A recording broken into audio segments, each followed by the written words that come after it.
നമസ്കാരം.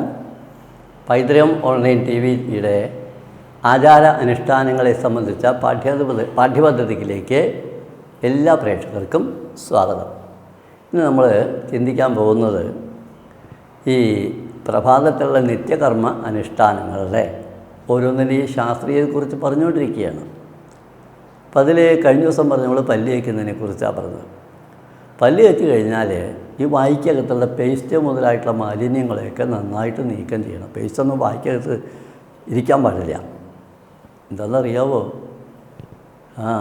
അതിനകത്ത് ചേർത്തിരിക്കുന്നത് ഈ ഡീകമ്പോസ് ചെയ്യാൻ വേണ്ടിയിട്ട്, അണുക്കളൊക്കെ ഡീകമ്പോസ് ചെയ്യാൻ വേണ്ടി, മാലിന്യങ്ങൾ നീക്കാൻ വേണ്ടിയിട്ട് ചീഞ്ഞളിഞ്ഞ ശവത്തിൻ്റെ അവശിഷ്ടങ്ങൾ വരെ പേസ്റ്റിനകത്ത് ചേർക്കുന്നുണ്ട്.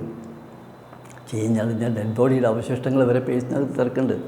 അതുകൊണ്ട് പേസ്റ്റിൻ്റെ യാതൊരു അംശവും നമ്മുടെ വായ്ക്കകത്തിൻ്റെ അവർ നന്നായിട്ട് വൃത്തിയാക്കിയിട്ട് വായ് കുലുക്കുഴിഞ്ഞ് നമ്മുടെ വടക്കോട്ട് അത് തുപ്പിക്കളയണം, നീക്കിക്കളയണം. അത് 3-4 തവണ ആയിക്കോളും.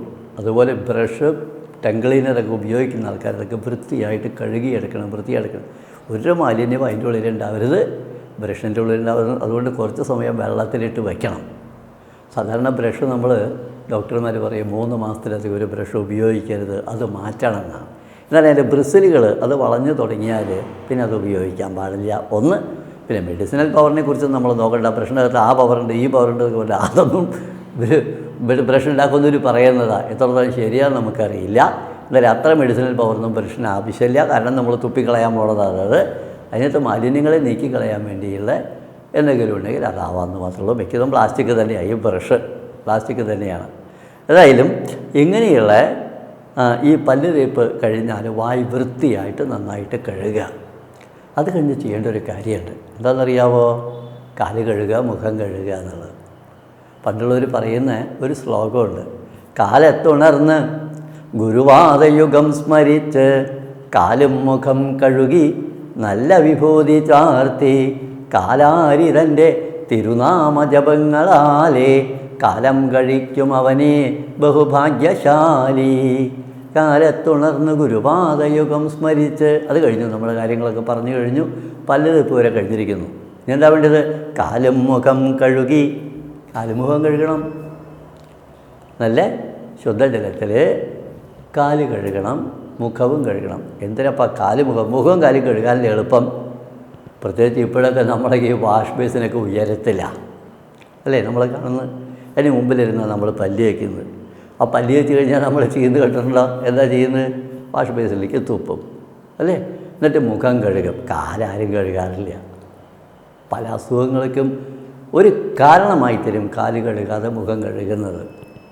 ഓർമ്മ വെച്ചോളൂ നിങ്ങൾ, കാല് കഴുകാതെ മുഖം കഴുകുന്നത്. അതായാലും നമ്മൾ ഭൂമിയിൽ കാല് സ്പർശിക്കുന്നതാണ്. ഭൂമിയുടെ ജിയോ തെർമൽ എനർജി, ആ എനർജിയെ നമ്മുടെ കാലുകൾ വലിച്ചെടുത്ത് ശരീരത്തെ മുഴുവൻ വിതരണം ചെയ്യേണ്ടതല്ലേ?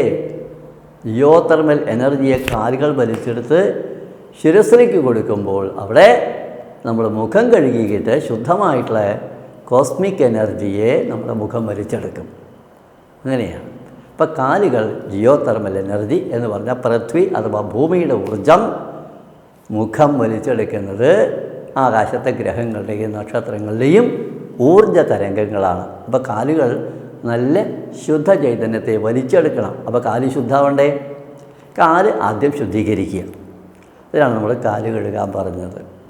ആ കാല് കഴുകുമ്പോൾ പ്രത്യേക ഒരു കാര്യം ഓർമ്മ നോക്കിയാൽ കാലിൻ്റെ ഉപ്പുറ്റി, അതിൻ്റെ മുകൾ ഭാഗം, മടമ്പ് എന്ന് പറയും, ഉപ്പുറ്റി, അതിൻ്റെ മുകൾ ഭാഗത്ത് ഈ ജരിയാണിയുടെ പിറകിലായിട്ട് ഒരു ക്ലിപ്പ് പോലെയുള്ള ഒരു ഞരമ്പുണ്ട്.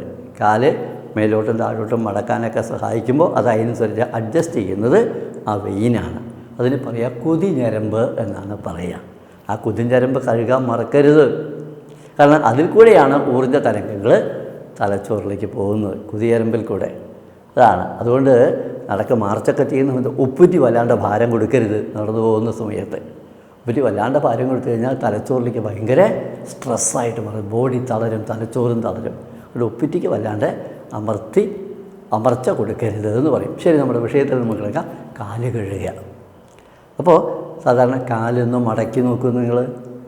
ആ കാൽമുട്ടൊന്ന് മടക്കി നോക്കിക്കഴിഞ്ഞാൽ കാൽമുട്ടിൽ ഉപ്പുറ്റി മുകളിൽ വരും, കാൽപ്പത്തി താഴെ വരും. ടാപ്പ് തുറക്കുക, വെള്ളം ഒഴിക്കുക, അല്ലെങ്കിൽ കപ്പ് കൊണ്ട് വെള്ളം ഒഴിക്കുക. എന്താ ബുദ്ധിമുട്ട്?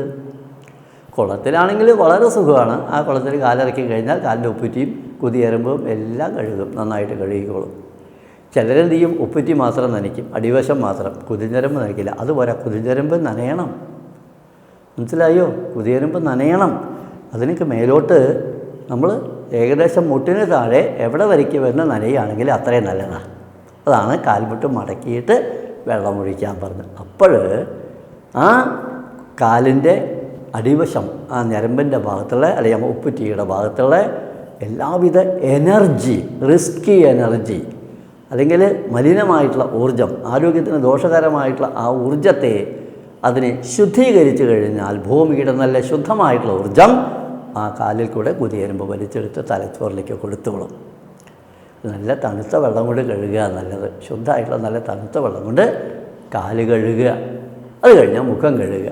മുഖം കഴുകുന്ന സമയത്ത് നമ്മൾ ശ്രദ്ധിക്കണം, ഈ നെറ്റിയുടെ ഭാഗത്ത് നിന്ന് കീഴോട്ട് നെറ്റി, രണ്ട് കവളുകൾ ഇങ്ങനെയാണ് ഇങ്ങനെ കഴുകിപ്പോകുന്നത്. മുഖം കഴുകുമ്പോൾ കാത് കഴുകാൻ മറക്കരുത്. ശരീരത്തിൽ 72,000 നാഡികളും ഒരുമിച്ച് ചേരുന്ന ഏറ്റവും ശാന്തമായിട്ടുള്ള ഭാഗമാണ് കാതിൻ്റെ കടഭാഗം. അതുകൊണ്ട് കഴുകിയിട്ട് കാതിൻ്റെ കടഭാഗം നന്നായിട്ട് തിരുമ്മി എന്നിട്ട് വേണം കഴുകാൻ വേണ്ടിയിട്ട്. എന്തായാലും നെറ്റി കഴുകുക, കണ്ണ് കഴുകുക. കഴുകുമ്പോൾ 2 സൈഡിലേക്കാണ് കഴുകേണ്ടത്. മൂക്ക് കഴുകണം. അപ്പോൾ മൂക്കിനുള്ളിൽ വിരലിട്ട് അതിനുള്ള കഫം മുഴുവൻ നീക്കം ചെയ്യണം. കവിളുകൾ കഴുകണം, താടി കഴുകണം. ഓരോ ഭാഗങ്ങളായിട്ട് കഴുകുക. കാല് കഴുകുക, മുഖം കഴുകുക. ഇതാണ്. അപ്പോൾ കാല് കഴുകി മുഖം കഴുകിയാൽ ശരീരത്തിന് വലിച്ചെടുക്കാനുള്ള പവർ കൊടുക്കും, നെർവസ് സിസ്റ്റത്തിനെ ശുദ്ധീകരിക്കും. മുഖം അതിനെ ഐശ്വര്യമാക്കി റിസീവറാണ്, റിസീവ് ചെയ്ത് ശുദ്ധ ഊർജ്ജമാക്കി മാറ്റിയിട്ട് തലച്ചോറിലേക്ക് കൊടുക്കുന്നുണ്ട്. കാലും മുഖം കഴുകി എന്ന് പറയും. ഇനി ഇതിൻ്റെ അടുത്ത ഭാഗങ്ങളുമായിട്ട് അടുത്ത ദിവസം വീണ്ടും കണ്ടുമുട്ടുന്നതുവരെ എല്ലാവർക്കും നമസ്കാരം.